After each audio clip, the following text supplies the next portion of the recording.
Hello friends, আমি আজকে আবারও হাজির হয়েছি আপনাদের সামনে ছোট্ট একটা ভিডিও নিয়ে। ঘুম থেকে উঠেছি অনেকক্ষণ আগে, চা আর মুড়ি খেলাম, এখন পেঁপে খাচ্ছি।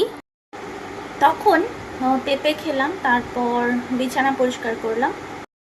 আজকে একটু ভাতই খেয়ে নিই, কারণ যেহেতু মা কোনো কিছু খাবার মানে ব্রেকফাস্ট তৈরি করেনি, পালং তরকারি আর ডাল দিয়ে।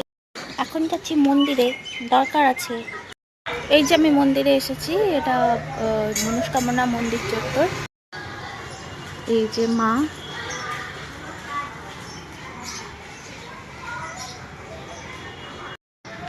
এই যে আমি মন্দির থেকে অনেকগুলো ফুল নিলাম। এখন বাড়ি চলে যাব। পেছনে অনেকে বসে আছে, আসলে বাচ্চাদের স্কুলে দেওয়ার জন্য এসেছে মায়েরা, আমাকে দেখছিল।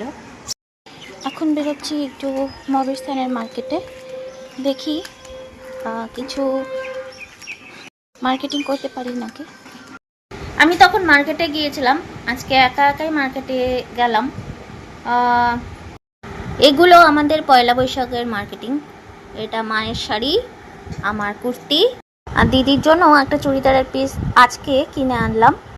আজকের ভিডিও এতটুকুই, দেখা হবে আবার এই চ্যানেলে নেক্সট ভিডিওতে। ততক্ষণের জন্য টাটা।